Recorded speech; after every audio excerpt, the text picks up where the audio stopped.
Hello, everyone, and welcome back to the Boost Your Biology podcast. Today's special guest is an expert on TRT, men's hormones, and health optimization. Danny Bossa, welcome to the show, man. Thanks, Lucas.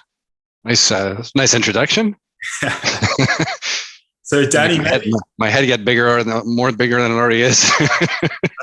that's not a good sign, is it? No. So, Danny, maybe do you want to let my listeners know, like, who you are and I guess what you'd love to dive into. Yeah, sure. So I was very much once like your listeners, just people looking for either information or were looking for help. I had every single low testosterone symptom you could possibly think of multiplied by 10. The libido was terrible. Erections were practically non-existent. I was tired. I had no motivation, brain fog. My sleep was crap. My energy was crap. I just felt like crap. I kept going to see a bunch of doctors in the area saying, something's got to be wrong. This isn't normal. I was eating very, very well. I was going to the gym 5 days a week, running. Stress was, relatively under control. Every factor that was within my control, and it just wasn't really making a difference. I mentioned some of the podcasts I've done that I would see guys in the gym, they're lifting their weights and they're on their phone and they're lifting and they're growing. And I'm there like, oh, and it's like nothing was happening. I was like, this, is it just bad genetics? Am I just terrible at training? And like, is it just, and it was very, very challenging at the time trying to find any doctor that knew anything about what was wrong with me. And I'm a problem solver by trade. I have a IT consulting company. So my strong suit is troubleshooting, is getting a problem and finding a solution. So I'm going to all these professionals hoping that they'll troubleshoot my anatomy. That wasn't getting anywhere. And then it got to the point that said, well, they can't figure out, I guess I'm going to have to figure it out. So I started getting into the forums and the, Reddit and T Nation and Facebook group. And there's a lot of information, like as you guys will all see some of it, like, is this true? Is that true? And this guy says this, but this guy says that. Yeah, but this guy says that. Look what he looks like. So he must know what he's talking about. Yeah, but the skinny guy over here. And it's like, you're trying stuff and some things helps a bit and other things didn't. And so I was very, very eager to solve it, because even in my line of work, if I can't solve a problem, it really eats me up inside and it keeps me awake. So I needed to find a solution. So I got a lot of the stuff figured out with time, a lot of experimentation and trying stuff and like, oh, this does this and that does that. And if I do this, oh, okay. Started figuring out and started making friends with a lot of physicians to the point that we were talking on the phone, and it was getting to the point I was talking to physicians, more physicians in the day. I was talking to my actual clients, and I was bouncing off ideas and questions. And then one would tell me one thing and I would talk to another one and I'd get his feedback. So I was getting the feedback of like dozens of physicians, which was great. Because sometimes when you learn just from one person, you get a bit of a biased opinion. And I think my approach is kind of a collective of many sources of information and then things I've been able to demonstrate on my own and demonstrate with others. And eventually I got it all figured out. I got all my issues resolved. I still got the ugly mug that I can't fix. And, but outside of that, I spent a lot of time just trying to help men out, because I was seeing guys in the same situation that I was once in.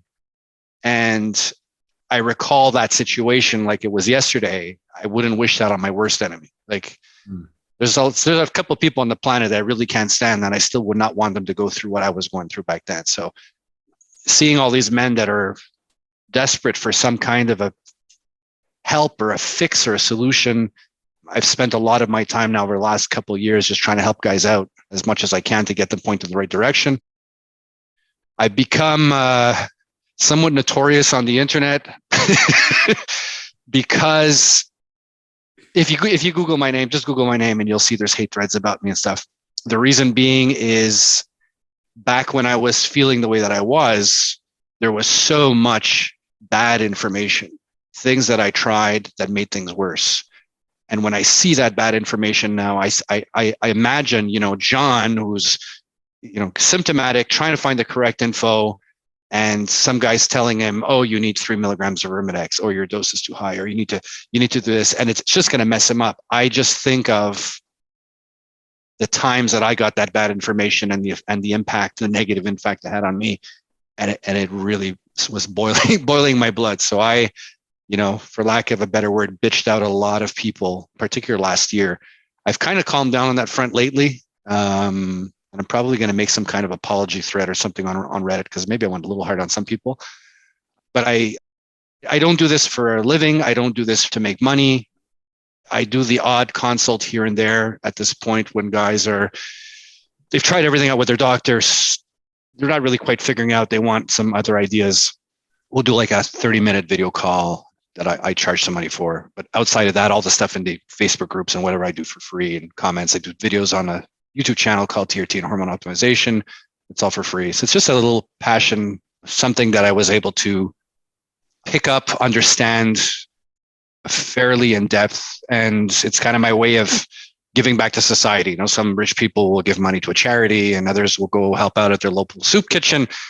I help guys feel better with their hormones. That's what I'm trying to do here. Yeah. I really respect that mission there, Danny. And I sort of would like to dive into some of the really bad advice that you've seen hovering over the years, or some of the just horrible advice that even you saw online. Yeah. It's usually the same things. We'll see doctors that'll look at the vial, and I don't know if it's ignorance on their part, or I don't know what the issue is, but if you look at a vial of testosterone cypionate or testosterone enanthate, it'll say, 200 milligrams every 2 weeks. So the doctors will follow that advice and say, shot every 2 weeks. A shot every 2 weeks will never work for anybody. It just won't. A shot once a week will work for a chunk of the population. They'll never feel as well as they could have potentially felt had they done a little bit more often, let's say twice a week at the minimum. But there's a lot of guys that just by default that are put on a shot once a week and they don't feel well. And the doctor thinks, well, I'm giving you testosterone and according to the box, that's what it says, and you should be fine.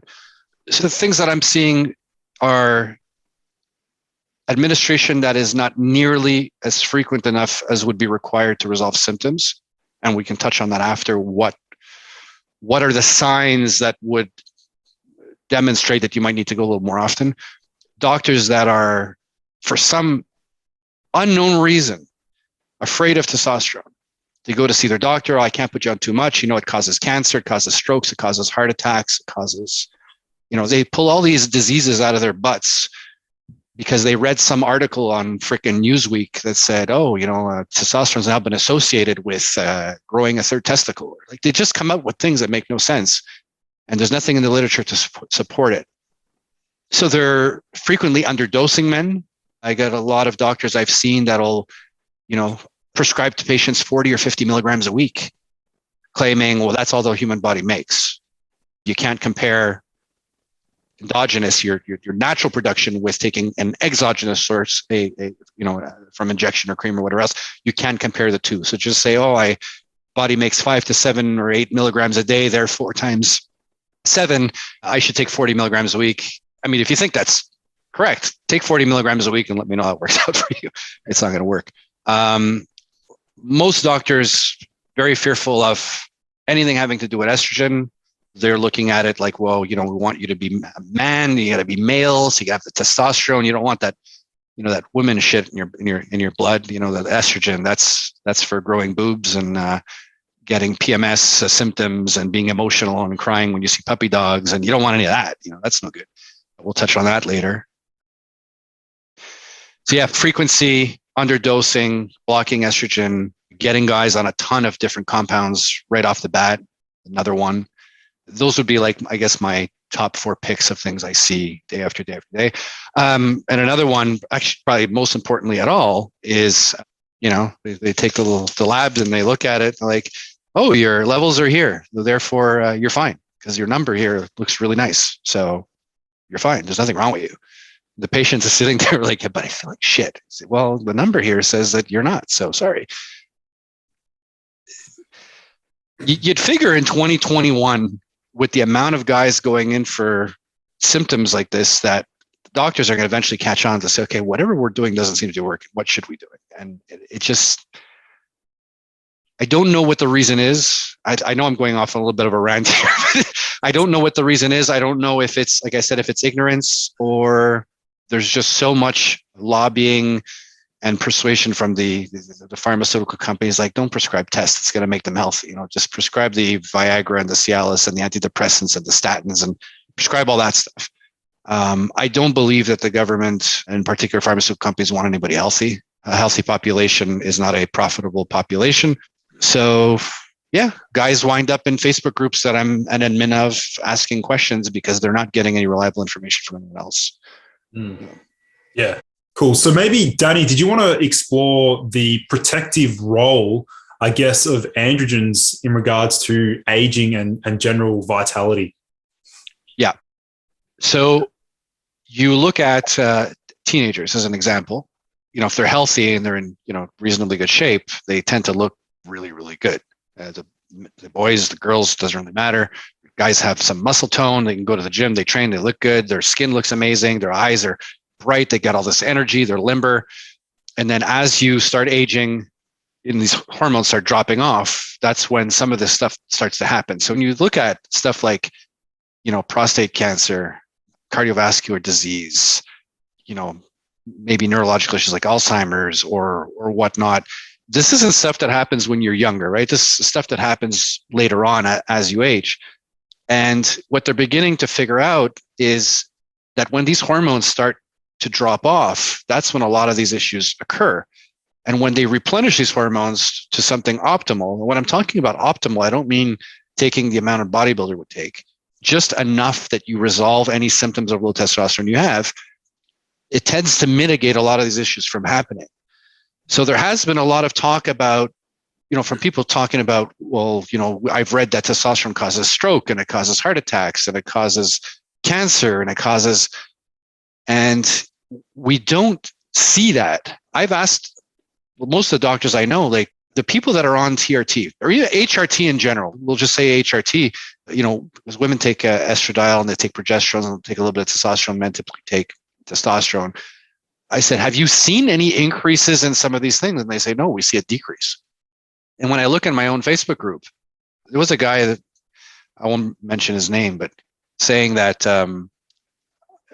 testosterone causes kidney issues. I've got a Facebook group with 10,000 guys. We don't see kidney issues. No one is posting like, yeah, I've got kidney issues. Oh yeah, me too. Like, it's just not seen. We're not seeing anyone posting about, I developed this problem, I developed this problem. They're not. So it's not just a matter of saying, I want to take hormones, whether you're a male or female, to simply feel better. Yes, you're going to feel better. In particular, if you had a deficiency or had symptoms related to these low hormones. But it's unreal in regards to the amount of protection that these will bring to you later on in regards to, like I said, cardiovascular disease, diabetes, Alzheimer's, any type of prostate cancer.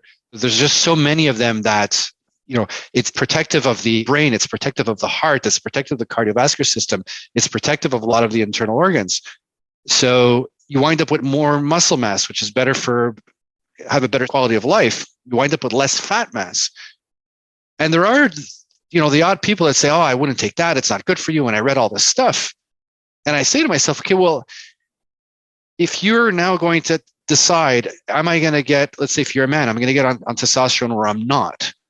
I'm not going to get on testosterone because I'm concerned about all these things that you see online. Okay, well, now you have no protection for any of these things going forward. So if your testosterone levels are tanked, chances are you're going to lose some muscle mass as you age, which you'll have a lower quality of life. You're not going to be as strong. You're going to have issues with bone mineral density. You'll likely put on more fat. So now you're carrying more weight. Your tendons, your ligaments are less flexible. Your speed, your agility, you might be more prone to falls and stuff as you age. Imagine, once you've hit 70, what that person might look like compared to the guy who started, TRT at 40 and now he's 70. You're going to have two completely different people. And, so there's talk about risks and stuff. We're just not seeing it. We do see a lot of benefits.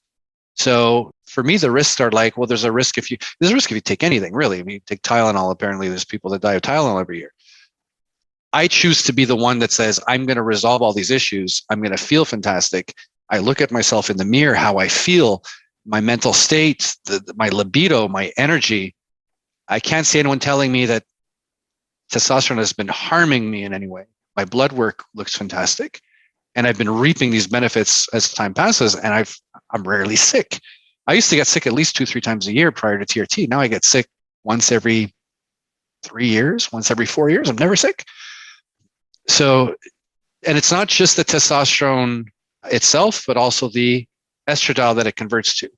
Estradiol is extremely, extremely protective. And when I see guys that are trying to lower their estradiol levels, it boggles the mind.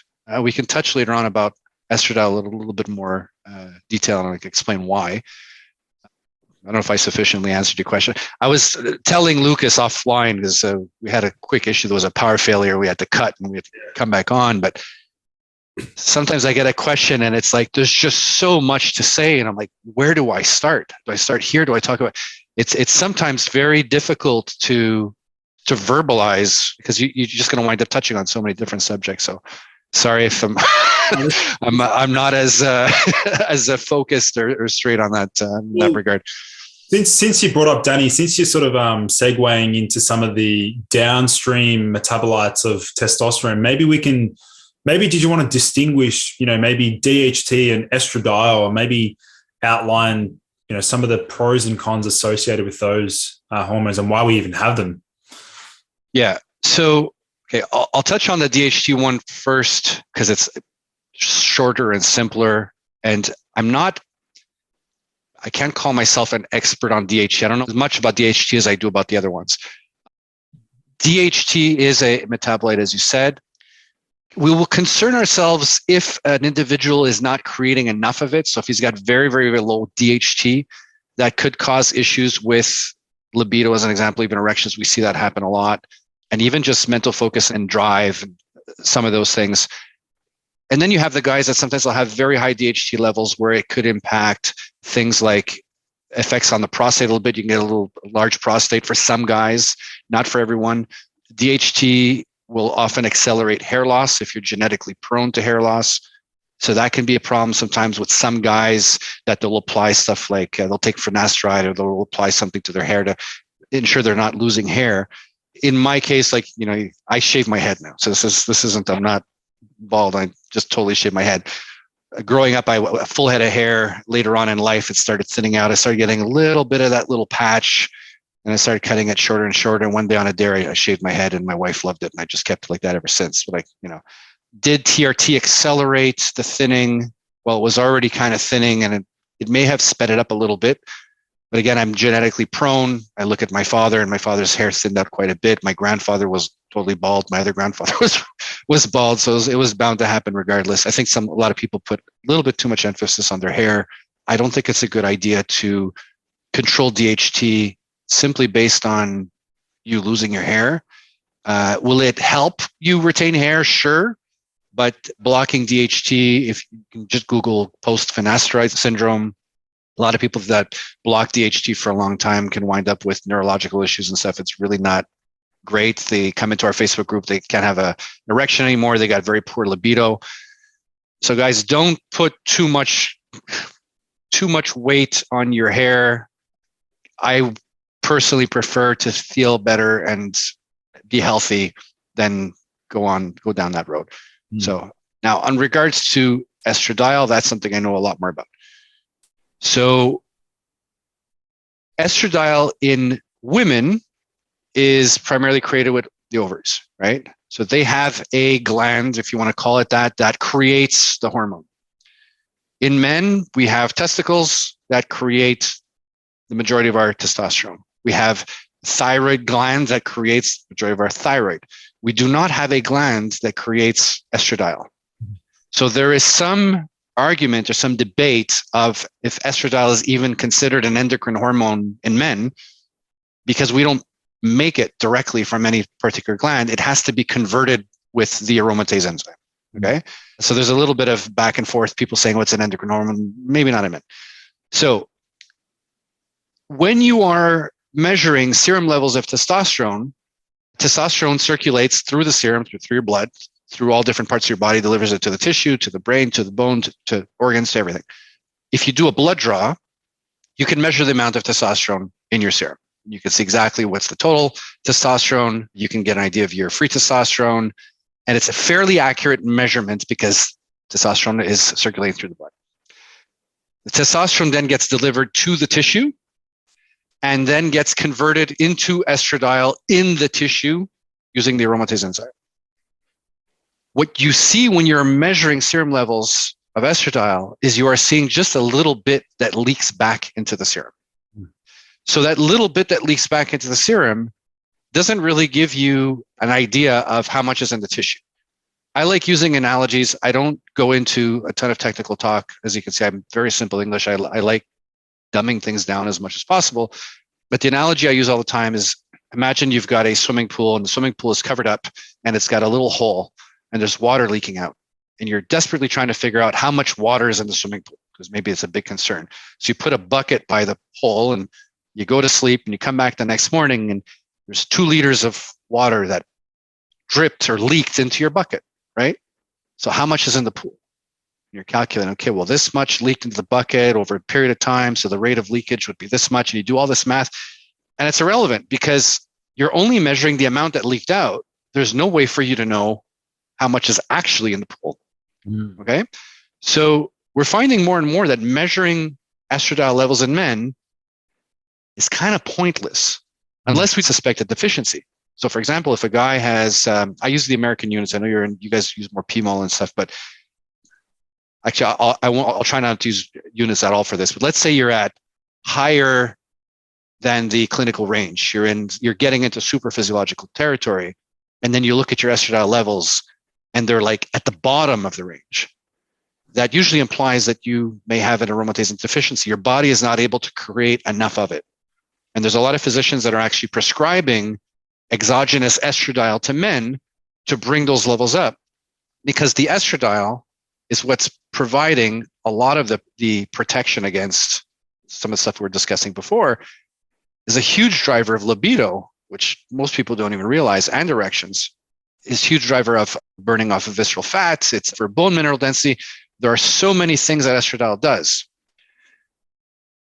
The thing that guys will talk about a lot in the forums, they'll wind up with issues that they refer to as high E2 issues. And they'll say, I feel emotional. I've got libido issues. I'm having problems with my erections. I've got water retention. I've got itchy nipples, puffy nipples. I'm developing gynecomastia. And they usually attribute it to estradiol. What we're seeing more and more is that these issues are not necessarily related to estradiol. They are associated with your androgen levels fluctuating quite a bit. So your testosterone, let's say I'll make an example. You take a shot of your testosterone once a week. So you maybe on Monday, so you get a spike. And then over the course of the week, it's dropping off. And then you have another spike. So you're constantly kind of going up and down. When these levels are going up, testosterone levels are going up and down, it's also converting into estradiol. So now your estradiol levels are also going up and down. And that's when a lot of these things occur. Now, if I want to take a problematic guy and I say, let's just do a little experiment, we're going to put you on daily shots. So take your weekly amount. You can load up 7 syringes in advance. There is some debate that maybe it's not a good idea to have syringes just sitting with the oil in a drawer for a week, but I've been doing it that way forever, and I'm still alive, and I don't have any issues. No, I'm just kidding. Nothing's happened to me yet, so it seems to be all right. When they do that, the majority of their issues go away. I've demonstrated it myself by trying to do twice weekly shots. And I had some pre-existing gyno from prior to even starting TRT that I had for a long time. And if I go to twice weekly shots, it starts swelling up. Wow. My libido starts going away. My erections start screwing up. I start holding water. I start getting all these strange issues. I go back to daily shots. Everything's the same. My levels are flat. There's no more of this up and down. And I feel great. There is the odd guy that they're saying, I've tried daily shots and it didn't help. just going daily is not necessarily always the fix. Sometimes they're not taking enough, which is very, very, very, very, very, very often the case. On odd occasion, they're taking too much. And on odd occasion, they wind up with other factors that are causing this, such as poor liver function. Like estrogens in general are metabolized in the liver. So if you got poor liver function, you're not metabolizing the androgens and the estrogens properly. So you wind up with some of this stuff going on. Insulin resistance is another one. That's probably a very small percentage of the population that I'll see with that. Most of them are just not injecting frequently enough or not taking enough, and they're winding up with these issues. So the key here is keeping your levels as stable as possible. Taking this test, as I was talking about at the beginning, is not really reflective of anything. There's no way for you to know what your actual estradiol levels were unless you were dead and somebody was performing an autopsy and checking every single part of your body to see, well, how much estradiol was here and how much estradiol was here, because every single part of your body is going to wind up with differing levels of estradiol. And it's a completely self-regulating mechanism. The body is going to make what it needs when it needs it. So for example, if I fall off my chair and I hit my head and I get a concussion, my brain is going to start converting some testosterone into estradiol because it's neuroprotective. It'll actually help protect my brain knowing that I just had a traumatic brain injury. Okay, so if you want to start blocking that conversion, you have to say to yourself, okay, well, where am I blocking it exactly? Because I might have a part of my body that happens to have a lot of estradiol, and I might be blocking it and bringing it down a little bit. Like, ooh, that's good, but maybe my brain's desperately trying to make estradiol because of a problem, and I'm blocking it there. Maybe I have a part of my body that has very, very little estradiol. That's all it needs, but I'm blocking it there. Now it has none. So I always ask people, why are you blocking it to begin with? Well, because my estradiol is high. Well, your estradiol is high because your testosterone is high. Yeah, but I want my testosterone high, but I don't want the estradiol to be high. When you're raising testosterone, your estradiol is going to fall. The more you raise this, there is a point that your estradiol level will actually plateau. And the reason being is because you only have a limited amount of aromatase enzyme. The analogy I make on this one is, imagine you have a winery and you bring grapes to the winery, and that winery is capable of making 100 bottles of wine a day, let's just say. Now, if I took all the grapes on the planet and I brought it there, the winery can only make 100 bottles of wine a day. So it doesn't matter how much wine I bring it, it can only make so much. Okay, so it's the same thing with the body. If you're raising testosterone, yeah, you're going to convert more and more and more and more, but there will be a point that you can keep raising testosterone, go and go and go and go and go, and your estradiol levels are just going to plateau because there's only so much of this aromatase enzyme that can convert it into estradiol. Okay. Now that I brought that up as well, again, I told you I'm all over the place.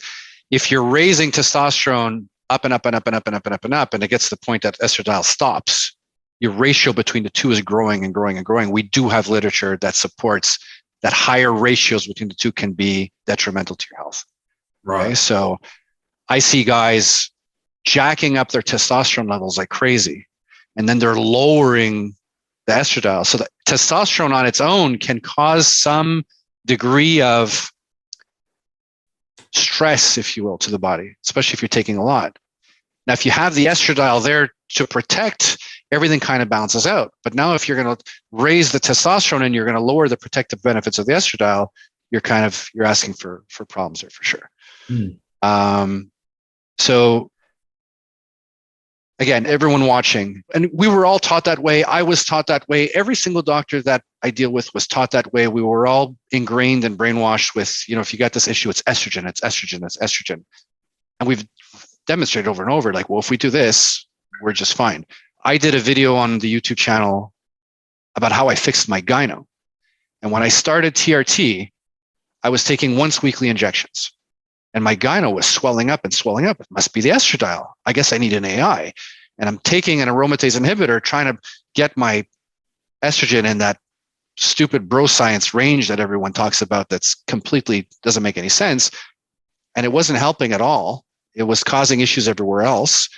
And I kept trying to figure out how to time when I would take the Arimidex. Like, do I take it the day of my shot? Or should I take it the day after my shot? Because, if on Monday I take my testosterone, it's going to peak and then it'll probably start converting into estradiol the next day. So maybe that's when I should add it. And then I was reading that high estradiol symptoms are the same as low estradiol symptoms. And you can't take labs every single day. So you're sitting there going, is it because my E2 is too high, or is it because it's too low? And you're trying this, you're trying. One point I said, Jesus Christ, this is a pain in the ass. So I stopped taking the aromatase inhibitor. I started doing more frequent injections. And all of a sudden I was feeling better and the gyno was shrinking. And I was like, that's weird. I thought this was caused by estrogen. And it just kept shrinking and shrinking and shrinking and shrinking. Then I tried raising my dose even more, which in turn was raising my estradiol levels even more. And it was shrinking and shrinking. And I'm losing fat off my chest because I was putting on, prior to that, tons of fat on my chest. It was really fatty and the nipple was swollen and I had this big hard lump. There's a lot of guys that see the videos are like, oh, Danny didn't have gyno. He just had a fat chest. Like, no, I had big hard lumps under my nipples that I could touch. I could even grab them and like pull it out, and they were painful and tender. I'd hug my kids. I was like, like it hurt. And just going to the daily shots and raising it, the more I was raising it and the more my estradiol levels were coming up, the more fat I was burning off and the more that the lump was shrinking. To the point now I look and I take my shirt off and it doesn't look like I had it. And my estradiol levels now are 5 times higher than they were prior to me starting TRT. So it's like, okay, well, if estradiol causes gyno, how is it possible my estradiol levels are 5 times higher now because I've jacked up my testosterone dose and my gyno's gone away? And when I did that video, I got so much feedback from it. It's like, yeah, it happened to me too. And how is it possible? It shouldn't be the case. And it is. The water retention is the same thing. A lot of guys start on TRT, they get water retention. They say, oh, it's the estradiol. I have to take an aromatase inhibitor. And it's completely transient. You just give it some time. If you're on a half decent protocol where you're injecting frequently enough, you can potentially hold a little bit of water while your body's adjusting, because now you're throwing your hormone profile completely out of whack until it stabilizes. And it tends to eventually just go away. It's like, well, it went away. So if high E2 is causing your water retention, well, you still got the high E2. Meanwhile, your water retention went away.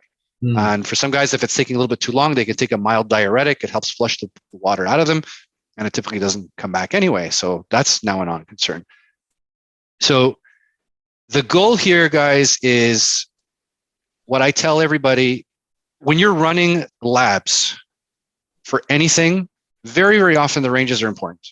When it comes to hormones, I do not believe they're important. The reason being, you take a guy, you put him on a deserted island, you give him all the testosterone in the world he wants, unlimited syringes, no access to labs. What is he going to do? He's going to figure out how much he needs to take through trial and error, how often he needs to take where he feels his best. And then he's going to figure that out. He's like, okay, it's 150 milligrams a week, twice a week. I've tried more, I've tried less, I've tried more frequent. This has been the best I figured out. And that's where I feel my best. If the guy got off the island and went to do labs, the doctor says, yeah, because your testosterone's high, you're going to have to need to lower your dose. The guy says, well, I did this experiment, and if I lower the dose, all my symptoms come back. Yeah, but forget the stupid ranges here. The goal is you want to take the minimum amount required to resolve your symptoms, whatever that amount is. As soon as you say, this is my amount and my symptoms are gone, stop there. That's the key. And the second thing is that you feel the same every day. If one day, like, oh my God, I got this raging libido. And the next day it's like, oh man, I can't get it up anymore. And the next day it's this. And you're up and down. That's usually a sign to increase injection frequency. And that tends to resolve all these things that guys are calling E2 issues. And it's mostly just due to them looking at their labs saying, well, look at my estradiol. It's higher than the range. Well, yeah, you jacked up testosterone. Of course it's going to go up. They're linked. That's congratulations. Your body's doing what it's supposed to do. Right. Like that's it. And they're just so caught up, and they go in the forums and like, oh no, you need to take Arimidex, or you need to take Aromacin, or you need to take Letrozole and all these drugs. And Arimidex was designed as an anti-cancer medication for women. There's no study. And I keep telling people all the time, find me a study where they took a group of guys on testosterone, and during this experiment, they put them on aromatase inhibitor. We don't see them. We don't. So I actually, I'll just make one point really fast. I talked to Dr. Neil Rouzier from time to time, and he told me he's got a lot of guys on estradiol. And I said, why? He says, their lipid profile improves like you wouldn't believe. Wow. He says, just for that in itself, he says, is night and day difference. So Why guys don't want to lower it? But I only want to lower it a little bit. Okay, so you only want to reduce your protection a little bit? Yeah, but it's because the number, I just want to lower it. Okay, so you just want to lower your libido and your erections a little bit? Like, why? It just boggles the mind. And it's just the way they were taught. Again, we were all taught that way. And we just had to unfuck our brains, basically, and learn how it actually works. Anyway. No, I think you summed that up really, really nicely there, Danny. And it's I think the importance here lies in patient symptoms. And basically what we're trying to do is we're trying to improve symptoms at the minimum effective dose, like you said.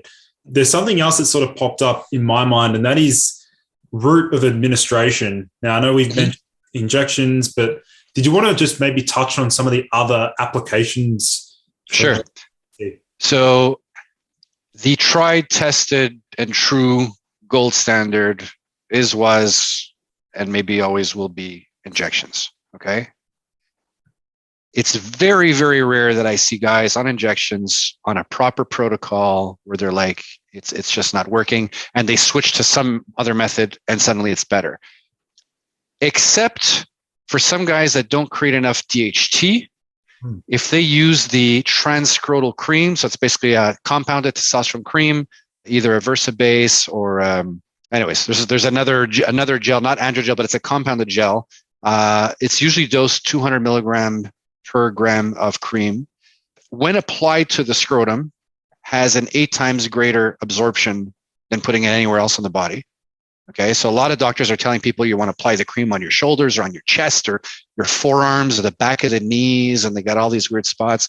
You want to absorb every ounce of that cream. You want a clean, shaved, dry scrotum. Doesn't have to be completely shaved, but as little hair as possible. You apply it there, you get 8 times greater absorption. And because of an enzyme in that skin called 5-alpha reductase, you wind up getting higher levels of DHT. Now, there's some guys, when they get that higher level of DHT, they're like, oh, now I finally feel the way I always wanted to feel. Okay, we do have those guys. There's some guys that start on the cream and they feel ramped up. They just feel off, and they get on injections, they feel better. So when it comes to the injections and cream, what I usually tell people is, if you get on the injections and you feel like $100, or no, $100 is a bit cheap, $1 million is what I wanted to say, don't change anything. Okay, because there's a lot of people that start something, they feel great. But what if I do that? And maybe I'll feel even better. Like, can you just stop, for Christ's sakes? Just leave it alone. You're fixed. You were miserable and you felt like shit. You're finally better. Yeah, but what if I add, this vitamin D, or what if I up my... So frustrating. Sorry. I get a lot of that. If they feel great, fine. If they're like, yeah, but I was kind of expecting more. Like, libido's okay, but it's I can say, give the cream a try. Some guys will try the cream and like, oh my God, okay, this was it. Some guys will try it. Yeah, so try each one and see which one works best for you. In my case, I've always been on injections, and I mean, everything works really well. So to try the cream that it works even better than it works. When I say it, yeah, I don't want to get a divorce. So the injections are fine. So those are the 2 best ones. I do not recommend androgel by any stretch of the imagination. Anything that is dosed less than 200 milligram per gram, you're wasting your time and your money. There's a lot of doctors that'll dose cream at 100 milligrams per gram of cream, or even 50 milligrams that I've seen even less. So there's guys slathering like a whole bunch of cream, like just up the concentration. So you don't have to, the cost of your cream will be roughly the same. You're just much more concentrated, you can apply less, especially if you're going to be applying it to the scrotum. If you got 50 milligram per gram cream and you're trying to apply that to the scrotum, unless you've got like, the scrotum of a freaking elephant, you're going to run out of space to apply this stuff, right? So those are definitely the 2 best ones. There are pellets. Pellets are, it looks like a pellet. It's implanted into the butt cheeks, and the goal is that it's like kind of a slow release form of testosterone. I don't like it. It's very, very difficult to dial in. You wind up, Either they put one that was very high potency and you wind up with really, really high levels, and over time is dropping and dropping and dropping and dropping. Some of them aren't enough, but you can't dial in, because once that pellet is in your butt cheek, like that's it. You now have to deal with the outcome of whatever result this pellet's going to give you over the course of months. Versus if I was taking injections, for example, and I would say I'm going to start with 150 milligrams a week, and after 2 shots, I was like, man, I feel too ramped up. I could skip a dose and let my levels fall. It's okay, let me try 100 milligrams a week, and you can tweak stuff a little bit quicker. I much prefer stuff that is shorter acting. When I say shorter acting for the viewers, usually what I refer to as what is the half-life. So testosterone, cypionate, NS8, roughly a week. So whatever you put in your body at the beginning of the week, by the end of the week, you'll have about half as much, okay? With pellets, again, because it just lasts so long, how do you tweak that? You're going to have to wait till the pellet finally runs out and your levels are tanked, and then you're going to, add more, add less, or whatever else. I do, on occasion, recommend pellets for specific circumstances. Sometimes I get guys contacting me like, I'm a Navy SEAL, or I'm going to be going on a mission for 3 months. What do I do? What do I do? I can't bring the testosterone syringes with me. Go get some pellets. Pop in some pellets. At least you'll have some levels while you're away, because if you take your shot now, within a month you'll be, at zero. Avoid the pills, testosterone pills. Apparently there's a new one that isn't hepatotoxic. What about is there any I have nasal spray as well. Natesto. I got a lot of guys trying that out. Their levels aren't really getting anything that's providing symptom relief. They're getting a lot of irritation in the sinuses. They're just constantly like squirting the stuff up their nose. The pills, like I said, there's one that's come out recently. A couple of guys made posts in the Facebook group. Testosterone that's got to go through the digestive system and get processed directly through the liver and whatever else. I'm kind of skeptical. I'm waiting to see a little bit more information on that one. And there's a number of other ones. There's all kinds of weird. The thing is that nobody has a patent on testosterone, okay? Because it's a naturally occurring hormone. You can't patent it. It's dirt cheap. So the pharmaceutical companies are trying to figure out, okay, how do we make money off it? So what they do is they try to create a delivery system that they can patent. We got testosterone oil, which will cost you next to nothing, but now we've developed this delivery system, and there's a cartridge, and then you just go like this and it self-injects, and then you pay like a fortune for it. Like, just the cream is relatively cheap. Injections are crazy cheap. And for those of you that are considering getting on TRT saying, injections, I don't know. I had a major phobia of needles. You would just show me a needle and my eyes would kind of roll back in the head and I'd be asleep in 2 seconds. It's amazing what you can get used to. The syringes and the needles you use are really, really, really, really tiny. When I saw how small they were, I'm like, okay, even I can probably do this. And I've been doing it ever since. It's really no big deal. For those that are incredibly needle phobic, try the cream. But those are really the 2 top ones. I don't really have much interest in the other ones unless it's for a very specific application. Awesome. Okay. Great stuff there, Danny. So maybe, did you want to finish off by letting my listeners know maybe if you had maybe one critical point or one thing you wanted to mention? I know you've emphasized the focus on symptoms, less so on just looking at blood work. Is there one final message you want to leave to my listeners? Yeah. So what I was saying before is, don't break your head over the numbers. I spent so much time looking at those damn numbers and it just drove me nuts. There was a point that I said, I'm going to stop doing labs. The hell with the labs. I'm going to experiment and I'm going to try a little bit more. I'm going to try a little bit less. And I'm going to do it with a logical, rational approach. So today I'm going to take a piece of paper with a date. Well, when I say piece of paper, I'm old school. I do it on the freaking computer, right? You're going to take a note and you're going to make a log. And you're going to say, okay, today, how's my energy been lately? How's my erections been lately? My libido, my sleep, my drive, my focus, brain fog. Think of as many variables as you can. And write down, how have that been, let's say the last 2 weeks. And, take some little notes and maybe a scale of 1 to 10 or 5 stars or whatever method you want to use. And then say, okay, I'm going to change one variable. I'm going to try taking a little bit more testosterone than before, or maybe I'll take it a little bit less, or maybe I'm going to change my frequency, but change one variable. What the thing that guys do is They're like, okay, well, I'm going to take more testosterone, and instead of doing weekly shots, I'm going to do daily shots, and then I'm going to take 10,000 IU of vitamin D, and I'm going to throw in some pregnenolone, and I'm going to take 50 milligrams of DHEA, and I'm going to see. Now you have an outcome. The outcome could be I feel better. The outcome could be that I feel the same. The outcome could be I feel worse, right? Those are your three possibilities. Regardless of the outcome, what was the cause? What was the variable you changed? I don't freaking know. I changed 8 different things. How am I supposed to know what it was that made me feel the way I'm feeling? Okay, so it's incredibly, extremely important to change one variable. This is an exercise of patience. Yeah. Okay, so you change one variable. I'm going to increase my dose. I'm going to give it 6 weeks. I'm going to put a note in the calendar in 6 weeks. I'm going to go do the same thing. Okay, today, my sleep, my drive, my energy, my focus, my erections, my libido.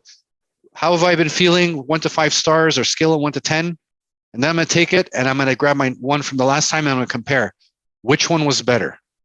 Is the new one better? Okay, so clearly I do better on a higher dose than I did before. Okay, now you have a new point of reference. Okay, what am I going to do now? Do I raise it higher? Do I want to increase my frequency? I did notice my DHEA serum levels were a little low. Maybe I can try throwing in 25 milligrams. But pick one thing, do that for 6 weeks, and then write another log. Okay, so I have logs that I've done over a period of 6 years. I've seen all the stupid protocols I did and all the how I was feeling, and I haven't had a boner in 3 weeks. Like, that one didn't work too good, And this one over here, my wife is telling me to leave her alone because she's getting a rash. Okay, this one works really, really well. It's hard for if I was going to ask you, hey, on your last protocol from 6 months ago, what were you doing? I think I was doing this. How did you feel compared to now? You'll tend to forget how you felt. So take notes, and then you'll see some kind of a pattern. Like, oh, when I have this like this, I seem to have a better outcome. Or when I add this, I seem to have a better outcome. But you want to change one variable at a time. Even if you change 2 variables at a time, I've changed my weekly dose and I've changed my frequency. I have an outcome. But was it the dose change or was it the frequency change? Shit. Now you got to start over anyway because you got to figure out which one it was. So just do it like that, and that will get you to your goal of now I know exactly what I need to do for my best. I think that final message there, Danny, I can personally relate to the patience aspect because I'm someone who always, like yourself, I'm always running experiments, different nootropics and different compounds and assessing my own response. And it's the hardest thing ever, man, because you just want to you want to throw everything at your biology and just observe the effect, but you're really just setting yourself back. You're actually missing out on critical understanding like that.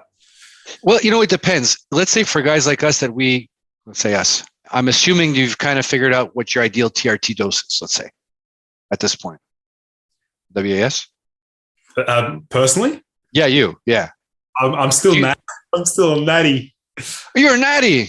I'm a youngster. Out of here. God, talking to a natty? Jesus Christ. I'm a natty. You're natty.